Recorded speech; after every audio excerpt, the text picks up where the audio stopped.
So lesson 8.5 has us adding and subtracting rational expressions. And so to do that, most of the time we're going to have to look at each expression and the two together and find a common denominator. So remember, we're just dealing with very complex fractions when we're talking about rational expressions like these. And so if we wanted to find the least common denominator for the two rational expressions in number one, we would follow these steps over here that I have on the right of the screen. The very first step is to factor the polynomial in each denominator if it's necessary. So if we look over number one, there's no factoring that can be done on x minus 3, and there's no factoring that can be done on 2x plus 3. So we can just move on to the second step, which is to form the least common multiple by writing each factor to the highest power that it occurs in either polynomial. So that might sound a little more complicated than it actually is. So let's just do this one together. We are going to look at our denominator on our first fraction, our first rational expression, and see that the factor x minus 3 occurs. Remember, that's a binomial, though, that stays together. So that is the factor in number one. And then the factor in the second denominator is 2x minus 3. So we'll write that one time. So for number one, that's your least common denominator. Now we'll have to do some other things when we actually go down to add and subtract these, but we're just going to practice on the top here, actually finding the least common denominator. We'll do the same thing on number two. We're going to go through the steps, factor the polynomial in each denominator if necessary. We can't factor x plus 2, and there's no factoring to do on x minus 1. So we're going to form the LCM by writing each factor to the highest power it occurs in either polynomial. So x plus 2 occurs in the first one, and x minus 1 in the second one. So that right there is your least common denominator. Now number 3, we cannot do anything to factor x minus 2, but we can factor x squared minus 4. That is a difference of squares. So when we factor that, we end up with x minus 2 times x plus 2. Okay, so now we move down to step number 2. We're going to form the least common denominator by writing each factor to the highest power it occurs in either polynomial. So in this case, we have an x minus 2 in the first denominator, and we have it also in the second denominator. But there's only one of them in each of those fractions. So the degree is 1. We're only taking one of those. There's only one factor in each of those. And so we're only going to write that down, the x minus 2, one time. If we had, let's say in the first fraction here, this was parentheses x minus 2 end parentheses squared, then that would mean the highest order of x minus 2 was squared, and we would have to write it down twice to find our least common denominator. All right, and then we do have an x plus 2 in this denominator. Even though we don't have it in the first denominator, we're still going to have to write that down. So that's the least common denominator for number 3. Number 4, we have a 3x and an x plus 3. So these are separate terms. We've got this one and then this here. Because they're being multiplied together, they're actually separate factors. If we factor x squared minus 9, here once again we have another difference of squares. So x minus 3 times x plus 3. We're going to rewrite that instead of this x squared minus 9. And then we have an x and an x minus 3 in this, right? So we're going to count that as an x, and this is an x minus 3. So I think actually I'm going to come down here for this problem and make this even more, hopefully to make this even more clear. I'm going to pull the denominators apart even further and put a multiplication sign in between everything that we're multiplying together. All right, so this is what our denominator is really saying in that first fraction. We've got a 3 times an x plus 3.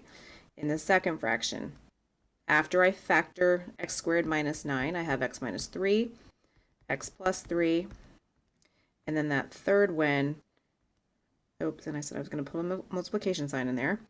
And then this last one, I have an x times an x plus 3. All right, the reason I'm putting the multiplication signs in there is I just want you to see them as separate factors. They're all a factor, things that are, remember, factors are just things that are being multiplied together to give you the final product. All right, so the rule says that after we've factored the polynomials in each denominator, number 2 says form the LCM by writing each factor to the highest power it occurs and either polynomial. In this case, we've got 3, so we're talking about in all polynomials. So the LCM here, we can see we have a 3 here. We don't have a 3, we don't even have a constant or a coefficient rather in any of the other denominators, but that's okay. We still need to write it down. We have an x here. This is an x to the first power. That's the power on it. We don't have an x in the second one, but we do in the third one, and it is also raised to the first power. So we need to take it one time. We're only going to take it the number of times that it's raised the highest power. And then we've got an x plus 3 here. Of course, we also have an x plus 3 in the last two fractions, but we're only going to write it one time because each of them is raised to the power of 1. That's the highest power, so we're only going to take it one time. And then we can't forget about the x minus 3 in that middle fraction. So all of these factors, 4 factors really, it kind of looks like 3 of them, but we have 3 times x plus 3 times x minus 3. So really it's 4 things coming together to be multiplied together to find the LCM.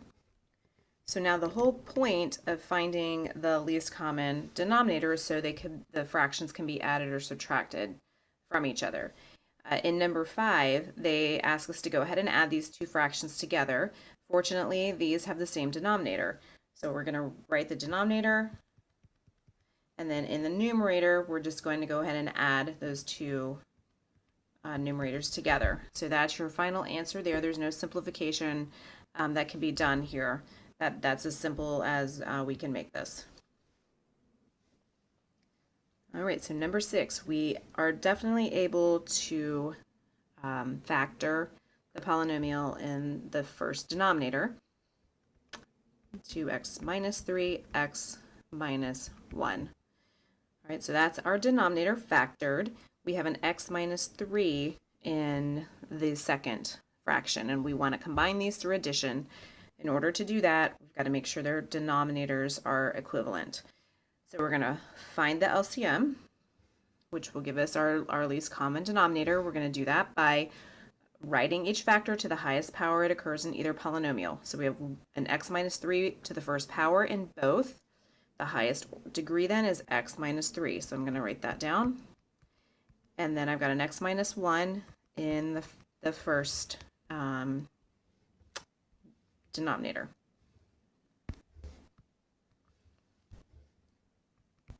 Okay, so this is going to be my new denominator in both of my fractions. So I'm going to write it down twice, like that. Now, when I go back, now I need to go back and compare my new denominator to my old denominator. This new denominator over here for this first fraction is exactly the same as it was in the original fraction. So my numerator is going to stay the same. In my second fraction, look, I'm actually changing the form of this fraction. I'm giving it a new denominator. So I'm going to write what was in the existing numerator, and I'm going to come over here and compare my old denominator, the original one, to the new one. And what's changed is I'm actually adding in a factor of x minus 1. If I just do it in the denominator, I'm completely changing this problem because I'm completely changing the value of the fraction. So the only way to do something in the denominator and not change the fraction, the actual value of it, we just want to change the form of it so we can add them together, is we have to multiply by the same thing in the numerator. Okay, because now we are effectively multiplying through by 1. X minus 1 over x minus 1 is really 1.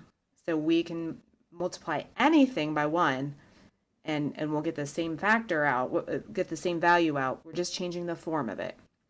So the next thing that has to be done always on these, when you change the denominator, you've got to compare it to the original and see what needs to be adjusted in the numerator to account for that change. So now the denominators are the same, and because of that, we can combine the numerators. So I've got an x plus, here I've got to remember that to distribute that 5. Okay, so it looks like that, and then in final form, it'll be 6x minus 5 over our x minus 3, x minus 1. I will do the same thing in number 7. So number 7, we cannot do anything with that first denominator, but the second one is a difference of squares. And we can see pretty quickly that we're definitely going to have an x plus 5 in the new denominator, and we need 1x minus 5 because both of these factors only occur one time in each one. All right, we're going to subtract these two.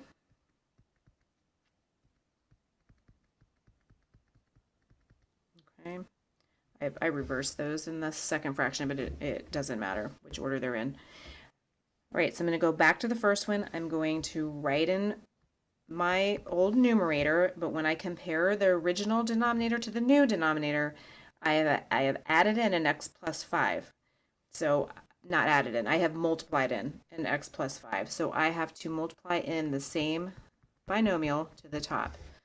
This way, the x plus 5 and the x plus 5 cancel down to 1. And so I'm changing the form of the fraction while not changing the value. Remember, the only reason I'm changing the form is so I can add these two together.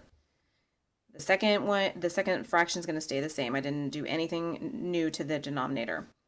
All right, and so then I can put all of this over this common denominator now. The 3x is being distributed to this parentheses, so it's going to be 3x squared plus 15x minus that 2. All right, so you've got a trinomial on the top, and you have a difference of squares in the bottom, a factor difference of squares in the bottom here. So we were definitely dealing with very complicated fractions in this lesson. All right, and then number 8, 3 fractions this time. First 2 are being added together, the second 2 are subtracted. But we'll start with our least common denominator first. I'm going to go ahead and put x minus 2 in parentheses just to make sure we remember that goes together. So I'm going to go ahead and take that x minus 2. It only happens in that middle fraction, but it happens. So it is a factor in one of the fractions, so we have to write it down. Now this right here, this x and the x squared, this is where this part up here in number 2, the step number 2, where it says form the LCM by writing each factor to the highest power it occurs in either polynomial. That's where this comes into play. We have an x to the first here, but we have an x to the second in the last polynomial, or the last fraction, so we actually have to put an x squared in our least common, in our common denominator. So I'm going to write 3 denominators out. That does not need to be in parentheses.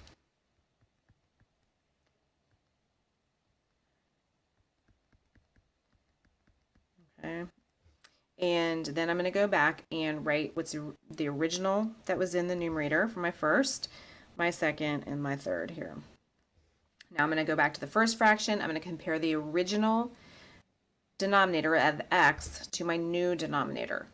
So I've got to add a lot into the numerator to make sure I don't change the value of this. I need to add in an x minus 2, and I keep saying add in, really I'm meaning multiply in. We're adding factors in to the numerator, and an x.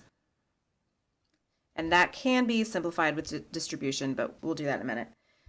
Number 2 fraction, the thing that needs to be added in is that x squared. And then in the third denominator, we have an x minus 2 that wasn't there in the original. So I'm going to put that in my numerator. All right, so now let's do some distributing and get these numerators cleaned up a little bit. If I multiply my 3 and my x together, I'll get 3x, and then I'm going to distribute the 3x into that parentheses, and I will get this right here. I'm going to reverse these, those two factors in the denominator. All right, 2x squared is as cleaned up as we can be. And then right here we have a negative 2 being distributed into the parentheses. But actually, for a minute, let's just do this. Let's leave it as a minus sign, and let's just go in and distribute the 2 by itself into the binomial there. Okay, and then we'll deal with that subtraction sign. So now we have everything cleaned up, and we can write one fraction with this common denominator, and we'll combine the terms. So we've got a 3x squared and a 2x squared in this one. Those are our only x squared terms, so that'll give us 5x squared minus 6x. This is where I'm talking about right here, where this is a subtraction sign, so it's going to affect both of these terms. It's going to make this 2 a negative 2x. So we have a negative 6x and a negative 2x. That's going to give me a negative 8x. And then the only constant I have in this entire problem is this minus 4. However, it's being subtracted. So we've got to change that sign on it and make it positive 4. If you would rather rewrite this entire fraction, you know, changing the signs, feel free to go ahead and do that. I mean, you can change this to a positive, you know, and the signs after it to the opposite of what they already were, and that might make it a little clearer for you if you're having trouble seeing that.